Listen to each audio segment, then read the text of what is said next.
बंगाल की खाड़ी में बन रहे चक्रवात आसनी का असर मध्य प्रदेश में देखने को मिलेगा।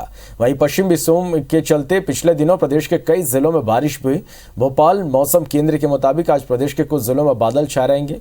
वहीं सोमवार से पूर्वी मध्य प्रदेश में तापमान में बढ़ोतरी हो सकती है। साथ ही उत्तर और उत्तर पश्चिमी इलाकों में सोमवार से लू का असर भी देखने को मिलेगा। राजधानी भोपाल की बात करें तो शहर में बादल छाए रहेंगे और कल से तापमान में वृद्धि के साथ 42 से 44 डिग्री तक पहुंच सकता है। सबसे ज्यादा अधिकतम तापमान राजगढ़ में 44 डिग्री दर्ज किया गया है। मॉइस्चर जो है अरबियन सी और बे बंगाल से आ रहा है, इसलिए बादल थोड़े छा रहे थे और एक चक्रवाती तूफान जो है आसानी एक बन चुका है और शाम तक गंभीर रूप में बनने की संभावना है। और उसके वजह से क्या होगा, बादल छाएंगे और अभी तो टेम्परेचर में यह है कि थोड़ा सा अभी तो आज से तो कुछ चेंज नहीं होगा। उसका कल परसों के बाद से कहीं कहीं लू चलने की नॉर्थ वेस्ट एमपी में संभावना है। तो बंगाल की खाड़ी में बन रहे चक्रवाती तूफान का आंशिक असर छत्तीसगढ़ में भी देखने को मिलेगा। श्रीलंका ने इसे आसमी नाम दिया है, जिसका प्रभाव 10 मई को आंध्र और ओडिशा तट पर होगा। मौसम विज्ञानी HP चंद्रा ने बताया कि प्रदेश में इसका प्रभाव कितना होगा यह शाम तक साफ होगा, लेकिन तापमान में वृद्धि की संभावना कम हो गई है। आसमी का दक्षिण पूर्व बंगाल की खाड़ी के ऊपर एक अवदाब बनकर और ज्यादा प्रबल होकर एक चक्रवाती तूफान में बदलने की संभावना है। इसके उत्तर पश्चिम की ओर से बढ़ने से 8 मई की शाम तक पूर्व मध्य बंगाल की खाड़ी के ऊपर और उत्तर में पश्चिम मध्य बंगाल की खाड़ी तक पहुंचने की बहुत संभावना है। कल शाम से जब चक्रवाती तूफान जमीन से टकराएगा तो प्रदेश में ओडिशा से लगे जिलों में हल्की बारिश के साथ तेज हवाएं भी चल सकती है। बाकी जगहों पर भी बादल रहेंगे। तापमान में कुछ गिरावट की भी संभावना है, लेकिन लोगों को उमस से राहत नहीं मिलेगी।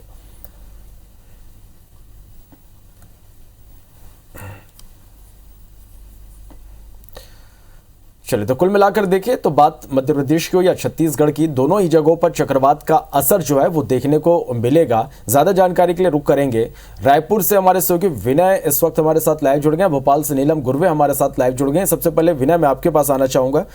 वर्तमान में हम बात करें तो भीषण गर्मी पड़ रही है, लोग भीषण गर्मी से बेहाल है। चक्रवात का असर भी कहा जा रहा है कि छत्तीसगढ़ में देखने को मिलेगा। क्या कुछ कहना है मौसम विभाग का?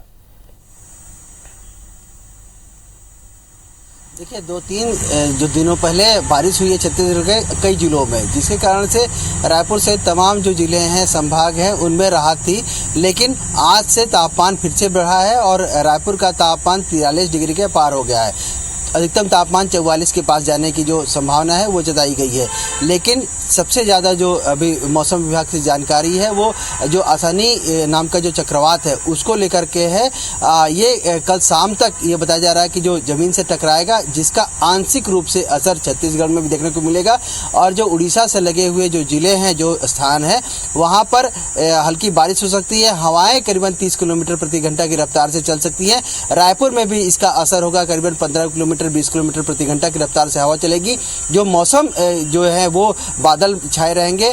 तापमान में हल्की गिरावट होगी, लेकिन जो उमस रहेगी जिसके कारण से लोगों को गर्मी से राहत नहीं मिलेगी। और मौसम विज्ञानी को कहना है कि ये कितना असर डालेगा ये शाम तक स्पष्ट हो जाएगा कि रायपुर में या पूरे प्रदेश में कितना जो आसानी है उसका असर रहेगा। ये जो जरूर बात कही जा रही है कि 2 से 3 दिन तक इसका असर रह सकता है। इसका मतलब है 2-3 दिनों तक लगभग तापमान में गिरावट रहेगी, उमस भरी गर्मी पड़ेगी। उसके बाद से ही जब मौसम खुलेगा तो तापमान में जो वृद्धि होगी। लेकिन गर्मी से फिलहाल या उमस भरी गर्मी हो या तपतपाती धूप हो, इनसे राहत होने की अभी कुछ दिनों तक उम्मीद किसी तरह से नहीं जताई गई है। निश्चित रूप से तो चक्रवात का कितना असर होगा शाम तक ये स्पष्ट हो पाएगा, लेकिन फिलहाल लोग भीषण गर्मी से यहाँ पर परेशान है। बने रहेगा विनय हमारे साथ। भोपाल का रुख करते नीलम के पास चलते। नीलम, मध्य प्रदेश में वर्तमान में किस तरह का मौसम यहाँ पर बने हुए हैं और क्या कुछ कहना है मौसम विभाग को लेकर? चक्रवात का कितना असर यहाँ पर दिखेगा?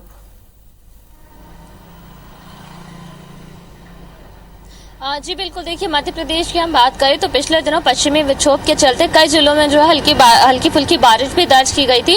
लगभग सभी जिलों में हल्के बादल छाए हुए थे। पर मौसम केंद्र का कहना है कि जो बंगाल की खाड़ी में चक्रवात आसनी बन रहा है उसका ज़्यादा असर यहाँ पर देखने को नहीं मिलेगा, क्योंकि जो अनुमान लगाए जा रहे हैं उसके मुताबिक जो चक्रवात तूफान है वो हो सकता है कि यू टर्न ले ले। यदि ऐसा होता तो मध्य प्रदेश में उसका ज़्यादा असर नहीं देखने को मिलेगा।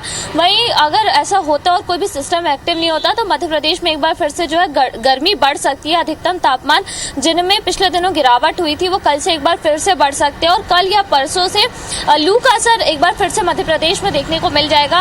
खास तौर पर जो मध्य प्रदेश के उत्तर और पश्चिमी इलाके हैं जिसमें ग्वालियर चंबल संभाग के जिले आते हैं, इंदौर संभाग के जिले आते हैं, तो यहाँ पर एक बार फिर से लू का असर देखने को मिल सकता है और अधिकतम तापमानों में जो बढ़ोतरी है वो शुरू हो जाएगी। अगर हम अधिकतम तापमान की बात करते हैं तो फिलहाल 44 डिग्री सेल्सियस सबसे ज्यादा तापमान राजगढ़ में दर्ज किया गया है। बाकी जिलों में 40 डिग्री के आसपास तापमान है।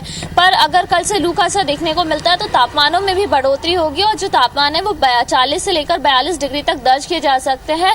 वहीं अगर हम राजधानी भोपाल की बात करते हैं तो आज जो है थोड़े बादल छाए हुए हैं पर तेज हवाएं चलने का अनुमान मौसम विभाग ने लगाया और साथ ही कल से जो है बादल छटने के बाद सीधी धूप आएगी और उसके बाद यहाँ पर भी जो है तापमानों में बढ़ोतरी हो सकती है। तो आने वाले दिनों की अगर हम बात करते हैं और अगर तूफान का कोई असर मध्य प्रदेश पर नहीं होता है तो प्रदेश वासियों को जो थोड़ी सी राहत गर्मी से मिली थी उनको फिर से एक बार भीषण गर्मी से जूझना पड़ सकता है। जी चलिए, तो फिलहाल तो कहीं से राहत मिलती दिखाई नहीं दे रही है। बहुत शुक्रिया आप दोनों का इस तमाम जानकारी के लिए।